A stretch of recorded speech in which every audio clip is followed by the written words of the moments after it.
어떤 도자기 장인이 평생에 걸쳐 수천 개의 그릇을 빚었습니다. 젊은 시절에는 화려한 색깔과 독특한 모양의 매력을 느꼈지만 나이가 들수록 단순하면서도 깊은 맛이 우러나는 소박한 그릇을 선호하게 되었습니다. 사람들은 그에게 물었습니다. 왜 예전처럼 화려한 그릇을 만들지 않으시나요? 장인은 이렇게 답했습니다. 젊을 때는 눈을 즐겁게 하는 것이 아름답다고 생각했지만 이제는 마음을 편안하게 하는 것이 진정한 아름다움임을 알게 되었습니다. 우리의 우정도 마찬가지입니다. 젊은 시절에 뜨겁고 화려한 우정이 나이가 들면서 왜 변하게 되는 걸까요? 그리고 진정으로 우리 마음을 편안하게 해주는 친구는 과연 어떤 사람일까요? 부처님께서는 모든 것은 변한다는 무상의 진리를 가르치셨습니다. 우리의 몸이 변하고 마음이 변하듯이 사람과 사람 사이의 관계도 끊임없이 변화합니다. 이것은 슬픈 일이 아니라 자연스러운 현상입니다. 문제는 우리가 이러한 변화를 받아들이지 못하고 과거에 머물러 있으려 할 때 생겨납니다. 젊은 시절의 우정은 대부분 즐거움을 나누는데 초점이 맞춰져 있었습니다. 함께 웃고, 함께 놀고, 함께 꿈을 꾸는 것만으로도 충분했습니다. 부처님께서는 이를 감각적 즐거움에 기반한 인연이라고 하셨습니다. 이런 관계는 젊을 때는 매우 달콤하지만 시간이 지나면서 각자의 삶의 방향이 달라지게 되면 자연스럽게 멀어지게 됩니다. 30살이 넘어가면서 우리는 서로 다른 삶의 무게를 지게 됩니다. 어떤 이는 가정을 꾸리고, 어떤 이는 사업에 매진하고, 어떤 이는 자신만의 길을 찾아 나섭니다. 이때 우리는 놀라운 사실을 발견하게 됩니다. 그토록 닮았다고 생각했던 친구와 나의 가치관이 전혀 다르다는 것을 말입니다. 부처님께서는 사람은 자신의 업에 따라 서로 다른 길을 걷는다고 하셨습니다. 업이란 단순히 과거의 행위만을 의미하는 것이 아니라 현재 우리가 선택하는 삶의 방향과 가치관을 포함합니다. 20대에는 비슷해 보였던 삶의 방향이 30대, 40대가 되면서 완전히 다른 길로 갈라지는 것은 당연한 일입니다. 예를 들어 젊은 시절 함께 자유롭게 살아가자고 다짐했던 친구가 있었다고 해봅시다. 그런데 한 사람은 결혼과 함께 안정적인 삶을 추구하게 되고 다른 한 사람은 여전히 자유분방한 삶을 고집한다면 어떨까요? 어느 쪽이 옳고 그른 것이 아닙니다. 단지 각자 다른 길을 선택한 것뿐입니다. 하지만 이런 차이가 쌓이면서 서로를 이해하기 어려워지고 때로는 상대방의 선택을 비판하게 되기도 합니다. 부처님께서는 이런 상황에서 판단하지 말라고 가르치셨습니다. 상대방의 삶의 방식이 나와 다르다고 해서 틀렸다고 판단하는 순간 우정에는 균열이 생기기 시작합니다. 진정한 지혜는 서로의 다름을 인정하고 받아들이는 것입니다. 두 번째로 중년에 접어들면서 우리는 비교의식에 사로잡히게 됩니다. 젊을 때는 미래에 대한 무한한 가능성이 있다고 생각했지만 40대가 되면 현실이 보입니다. 그리고 그 현실 속에서 나와 친구의 위치를 비교하게 됩니다. 부처님께서는 비교는 모든 괴로움의 근원이라고 하셨습니다. 친구가 승진했다는 소식을 들으면 축하해 주면서도 마음 한편으로는 왜 나는 아직도 이 자리에 있을까라는 생각이 듭니다. 반대로 친구가 어려움에 처했다는 소식을 들으면 동정하면서도 은근히 우월감을 느끼기도 합니다. 이런 감정들은 인간이라면 누구나 느낄 수 있는 자연스러운 것입니다. 부처님께서도 마음은 원숭이와 같아서 이리저리 뛰어다닌다고 하셨습니다. 중요한 것은 이런 감정이 일어나는 것을 막으려 하는 것이 아니라 그 감정을 관찰하고 놓아버리는 것입니다.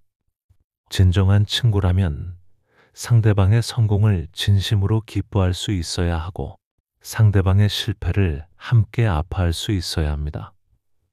부처님께서는 이를 자비이사라고 하셨습니다.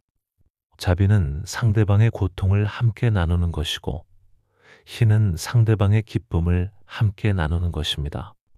세 번째 이유는 시간과 에너지의 한계입니다.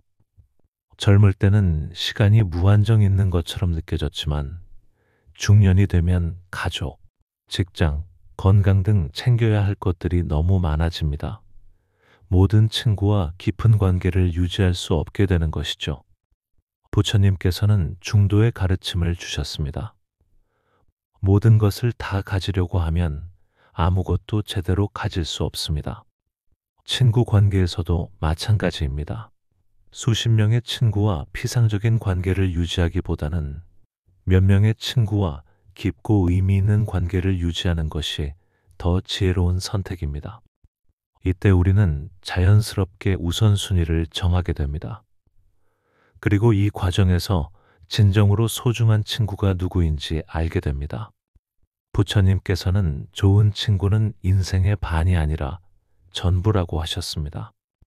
좋은 친구 한 명이 수백 명의 피상적인 인맥보다 훨씬 소중하다는 의미입니다. 그렇다면 부처님께서 말씀하신 진정한 친구는 어떤 사람일까요? 첫째, 진정한 친구는 칼라나미타입니다. 이는 선한 친구 또는 좋은 벗이라는 뜻입니다. 선한 친구는 나를 더 나은 사람으로 만들어주는 친구입니다. 함께 있으면 마음이 맑아지고 좋은 생각이 떠오르며 선한 행동을 하고 싶어지는 그런 친구입니다. 부처님께서는 만약 여행 중에 자신보다 나은 친구나 자신과 동등한 친구를 만나지 못한다면 차라리 혼자 가는 것이 낫다고 하셨습니다. 이는 나쁜 친구와 어울리느니 차라리 혼자 있는 것이 낫다는 의미입니다. 나를 타락시키거나 부정적인 영향을 주는 사람과는 거리를 두어야 한다는 가르침입니다. 둘째, 진정한 친구는 어려울 때 곁에 있어주는 사람입니다. 부처님께서는 네 종류의 친구가 있다고 하셨습니다. 갈고리 같은 친구, 말로만 하는 친구, 아첨하는 친구, 그리고 진실한 친구입니다. 진실한 친구는 어려울 때 도와주고 기쁠 때 함께 기뻐하며 잘못된 길로 갈 때 바른 길로 인도해주는 친구입니다. 많은 사람들이 성공했을 때 주변에 몰려들지만 진정한 친구는 실패했을 때도 변함없이 곁에 있어줍니다. 부처님께서는 고난 중에 시험되지 않은 친구는 진정한 친구가 아니다 라고 하셨습니다. 셋째, 진정한 친구는 진실을 말해주는 사람입니다. 듣기 좋은 말만 하는 사람은 친구가 아니라 아첨꾼입니다. 진정한 친구라면 때로는 쓴소리도 해주어야 합니다. 내가 잘못된 길로 갈 때 용기를 내어 말려주는 것이 진정한 우정입니다. 부처님께서는 상처를 주더라도 친구의 질책은 받아들여야 한다고 하셨습니다. 물론 이때의 질책은 상대방을 해치려는 악의가 아니라 상대방을 위하는 자비심에서 나와야 합니다. 넷째, 진정한 친구는 서로의 성장을 돕는 사람입니다. 부처님께서는 철이 철을 날카롭게 하듯이 사람도 친구의 얼굴을 빛나게 한다고 하셨습니다. 진정한 친구는 서로를 더 나은 사람으로 만들어줍니다. 함께 있으면 서로 발전하고 서로에게서 배우며 서로를 격려하는 관계입니다. 이런 친구는 나이나 사회적 지위, 재산과는 상관없습니다. 젊은 친구일 수도 있고 나이 많은 친구일 수도 있습니다. 중요한 것은 마음과 마음이 통하는지, 서로를 진심으로 아끼는지입니다. 그렇다면 중년 이후에 새로운 친구를 만들 수 있을까요? 물론 가능합니다. 하지만 젊을 때와는 다른 방식으로 접근해야 합니다. 부처님께서는 인연에 대해 가르치셨습니다. 모든 만남에는 이유가 있고 모든 이별에도 이유가 있습니다. 억지로 인연을 만들려고 하거나 끝난 인연을 붙잡으려고 하면 괴로움만 커집니다. 자연스럽게 흘러가는 인연을 받아들이고 새로운 인연에 마음을 열어두는 것이 지혜입니다. 중년 이후에 새로운 우정은 공통의 가치관이나 삶의 목적을 바탕으로 형성되는 경우가 많습니다. 함께 봉사활동을 하거나 같은 취미를 가지거나 비슷한 인생의 고민을 나누는 과정에서 깊은 우정이 싹틀 수 있습니다. 부처님께서는 천천히 가더라도 바른 길을 가는 것이 중요하다고 하셨습니다. 급하게 친구를 만들려고 하지 마십시오. 시간을 두고 천천히 서로를 알아가면서 자연스럽게 관계가 깊어지도록 하는 것이 좋습니다. 또한 기존의 친구들과의 관계도 새롭게 정리해 볼 필요가 있습니다. 어떤 친구는 더 가까워질 수 있고 어떤 친구는 자연스럽게 멀어질 수 있습니다. 이것을 슬퍼하거나 억지로 붙잡으려고 하지 마십시오. 부처님께서는 집착을 버려야 자유로워진다고 하셨습니다. 때로는 용기를 내어 오래된 친구에게 먼저 연락해 보는 것도 좋습니다. 시간이 지나면서 서로 오해했던 부분이 있을 수도 있고 지금은 서로를 더 잘 이해할 수 있을지도 모릅니다. 다만 상대방이 거리를 두려고 한다면 그것도 받아들여야 합니다. 무엇보다 중요한 것은 스스로 좋은 친구가 되는 것입니다. 부처님께서는 자신이 사랑받고 싶은 만큼 남을 사랑하라고 하셨습니다. 좋은 친구를 원한다면 먼저 내가 좋은 친구가 되어야 합니다. 좋은 친구가 되기 위해서는 먼저 자신을 잘 알아야 합니다. 내 안의 화, 탐욕, 어리석음을 살펴보고 조금씩 줄여나가야 합니다. 내가 평온하고 지혜로운 사람이 되어야 다른 사람에게도 평온함과 지혜를 나누어 줄 수 있습니다. 또한 상대방을 판단하지 않는 열린 마음을 가져야 합니다. 부처님께서는 다른 사람의 허물은 보기 쉽지만 자신의 허물은 보기 어렵다고 하셨습니다. 상대방의 단점을 찾기보다는 장점을 발견하려고 노력하고 내 자신의 부족함을 먼저 돌아보는 것이 좋습니다. 진정한 우정은 서로의 성장을 돕는 관계입니다. 친구의 성공을 진심으로 축하할 수 있고 친구의 실패를 함께 아파할 수 있는 마음을 가져야 합니다. 이것이 부처님께서 가르치신 자비이사의 마음입니다. 혼자 있는 시간도 소중히 여기십시오.